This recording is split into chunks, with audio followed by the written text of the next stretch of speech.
Okay. It was a record run. Each day for 14 days, they had averaged 40 miles. For 3 days, Perrault and Francois threw chests up and down the main street of Skagway and were deluged with invitations to drink, while the team was the constant center of a worshipful crowd of dog busters and mushers. Then 3 or 4 Western bad men aspired to clean out the town, were riddled like paper boxes for their pains, and public interest turned to other idols. Next came official orders. Francois called Buck to him, threw his arms around him, wept over him. And that was the last of Francois and Perrault. Like other men, they passed out of Buck's life for good. A Scotch half-breed took charge of him and his mates, and in company with a dozen other dog teams, he started back over the weary trail to Dawson. It was no light running now, nor record time, but heavy toil each day, with a heavy load behind. For this was the mail train, carrying word from the world to the men who sought gold under the shadow of the pole. Buck did not like it, but he bore up well to the work, taking pride in it after the manner of Dave and Solex, and seeing that his mates, whether they prided in it or not, did their fair share. It was a monotonous life, operating with machine-like regularity. One day was very like another. At a certain time each morning, the cooks turned out. Fires were built and breakfast was eaten. Then, while some broke camp, others harnessed the dogs, and they were under way in an hour or so before the darkness fell, which gave warning of dawn. At night, camp was made. Some pitched the flies. I don't know what they mean by that. We'll have to look that up.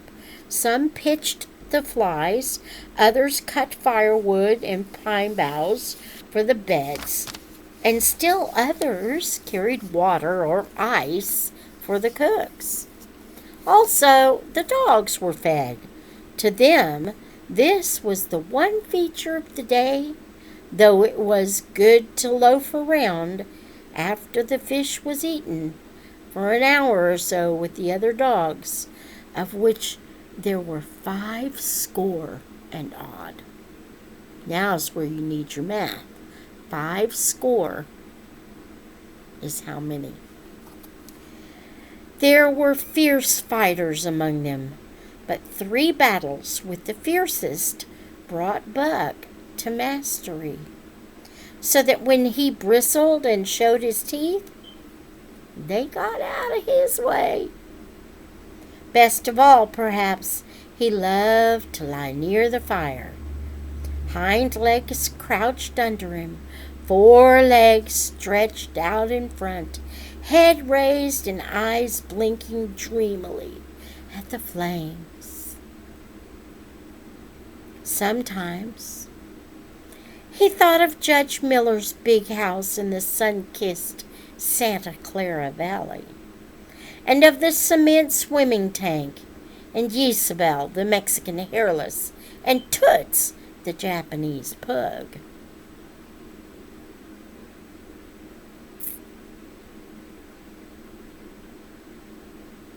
But oftener, but oftener he remembered the man in the red sweater, the death of Curly, the great fight with Spitz, and the good things he had eaten or would like to eat. He was not homesick. The Sunland was very dim and distant, and such memories had no power over him. Far more potent were the memories of his heredity that gave things he had never seen before a seeming familiarity. The instincts which were but the memories of his ancestors become habits, which had lapsed in later days, and still later, in him quickened and became alive again. Sometimes, as he crouched there, blinking dreamily at the flames, it seemed that the flames were of another fire, and that as he crouched by this other fire, he saw another and different man from the half-breed cook before him. This other man was shorter of leg and longer of arm, with muscles that were stringy and knotty rather than rounded and swelling. The hair of this man was long and matted, and his head slanted back under it from his eyes. He uttered strange sounds and seemed very much afraid of the darkness, into which he peered continually, clutching in his hand, which hung midway between his knee and foot, a stick with a heavy stone made fast to the end. He was all but naked, a ragged and fire-scorched skin hanging part way down his back.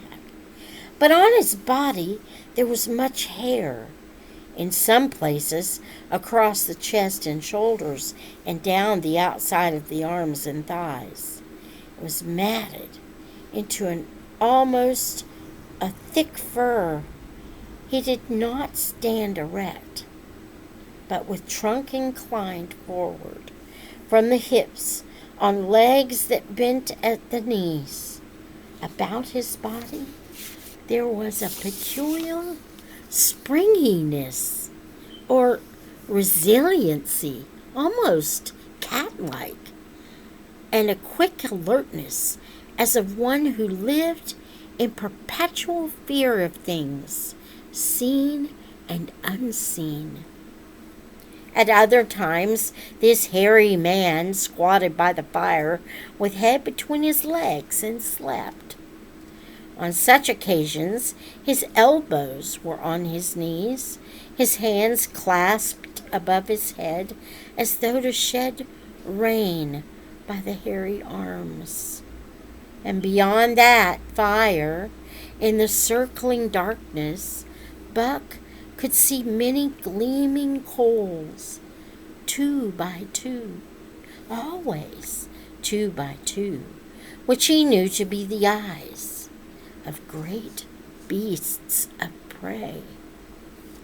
And he could hear the crashing of their bodies through the undergrowth and the noises they made in the night, and dreaming there by the Yukon bank, with lazy eyes blinking at the fire, these sounds and sights of another world would make the hair to rise along his back and stand on end across his shoulders and up his neck till he whimpered low and suppressedly or growled softly. And the half-breed cook shouted at him, "Hey, you Buck, wake up!" Whereupon the other world would vanish and the real world would come into his eyes, and he would get up and yawn and stretch as though he had been asleep. It was a hard trip with the mail behind them, and the heavy work wore them down. They were short of weight and poor in condition when they made Dawson, and should have had a 10 days or a week's rest at least. But in 2 days' time, they dropped down the Yukon bank from the barracks, loaded with letters from for the outside. The dogs were tired, the drivers grumbling, and to make matters worse, it snowed every day. This meant a soft trail, greater friction on the runners, and heavier pulling for the dogs. Yet, the drivers were fair through it all and did their best for the animals. Each night the dogs were attended to first. They ate before the drivers ate, and no man sought his sleeping robe till he had seen to the feet of the dogs that he drove. Still, their strength went down. Since the beginning of the winter, they had traveled 1,800 miles, dragging sleds the whole weary way and distance, and 1,800 miles will tell upon life of the toughest. Buck stood it, keeping his mates up to their work and maintaining discipline, though he too was very tired. Billy cried and whimpered regularly in his sleep each night. Joe was sourer than ever, and Solix was unapproachable, blind side or other side. But it was Dave who suffered most of all. Something had gone wrong with him. He became more morose and irritable, and when camp was pitched, at once made his nest, where his driver fed him, once out of the harness and down. He did not get up on his feet again till harness up time in the morning. Sometimes in the traces, when jerked by a sudden stoppage of the sled or by straining to start, he would cry out with pain. The driver examined him but could find nothing. All the drivers became interested in his case. They talked it over at mealtime and over their last pipes before going to bed, and one night they held a consultation. He was brought from his nest to the fire and was pressed and prodded till he cried out many times. Something was wrong inside, but they could locate no broken bones. Could not make it out. By the time Cassiar Bar was reached, he was so weak that he was falling repeatedly in the traces. The Scotch half-breed called a halt and took him out of the team, making the next dog, Solex, fast to the sled. His intention was to rest Dave, letting him run free behind the sled. Sick as he was, Dave resented being taken out, grunting and growling while the traces were unfastened, and whimpering broken-heartedly when he saw Solex in the position he had held and served so long. For the pride of trace and trail was his, and sick unto death he could not bear that another dog should do his work.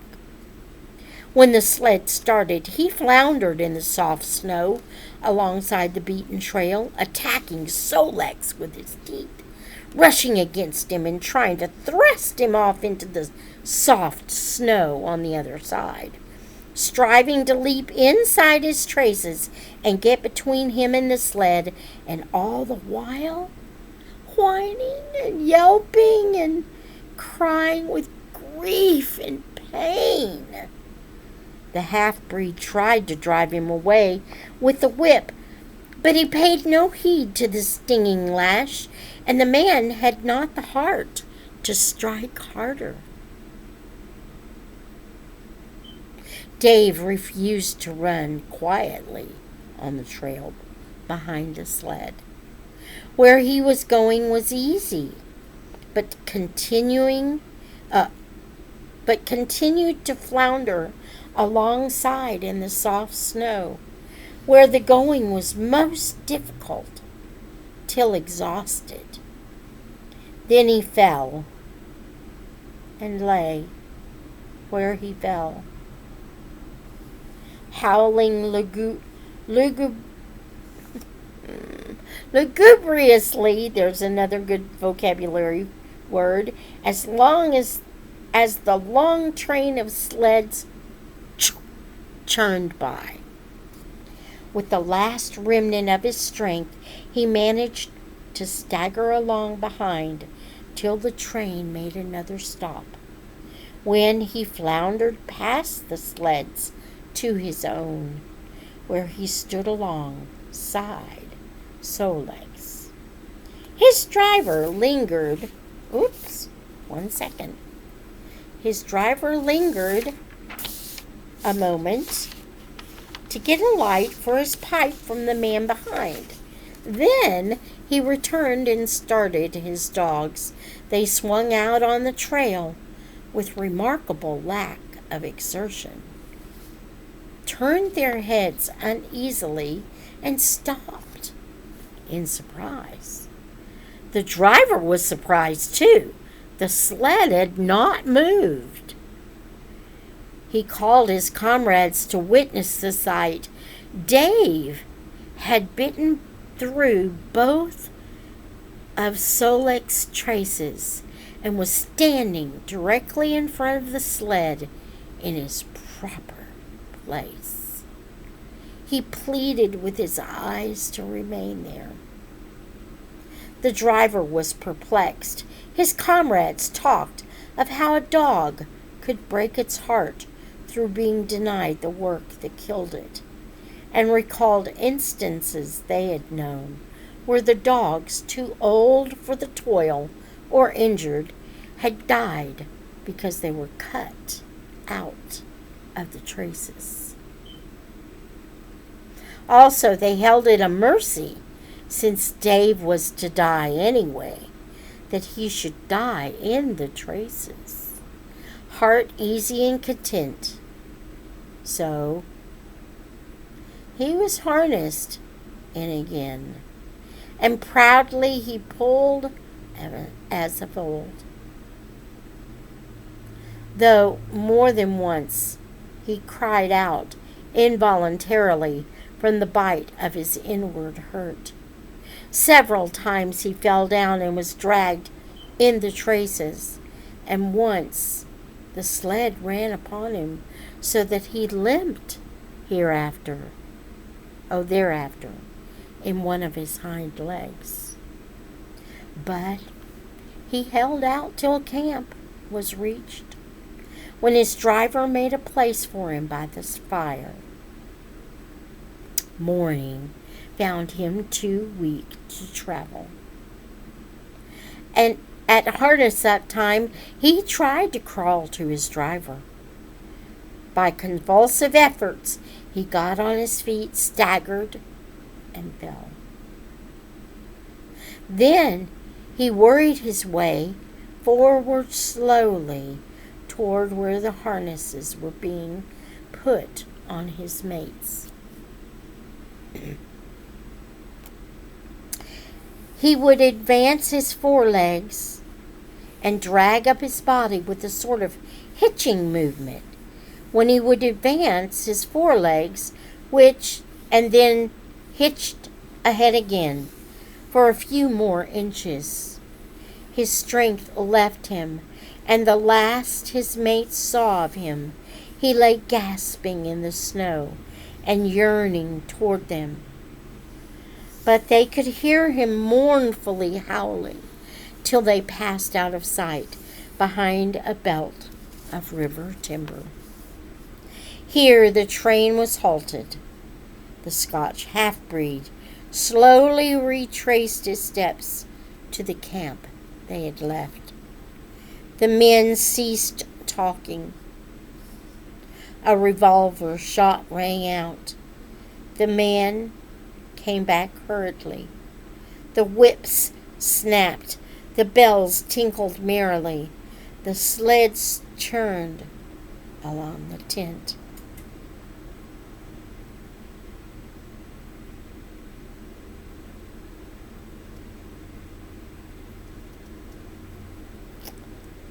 The man came back hurriedly. The whips snapped. The bells tinkled merrily. The sleds churned along the trail. But Buck knew, and every dog knew, what had taken place behind the belt of river trees. And that's the end of chapter 4 of The Call of the Wild. And the name of that chapter was Who Has Won to Mastership?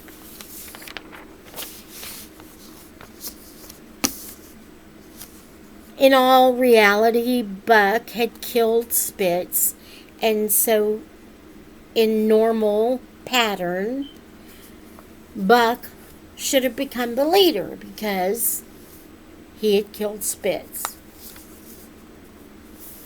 The driver, the sled driver, decided that Solex was the dog next in line.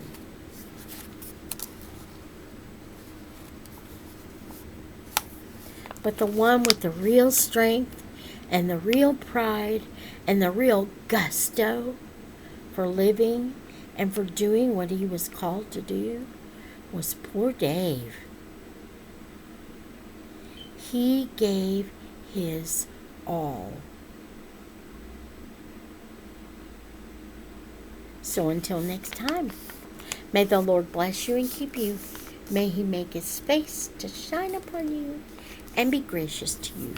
May the Lord lift up his countenance upon you and grant you his peace.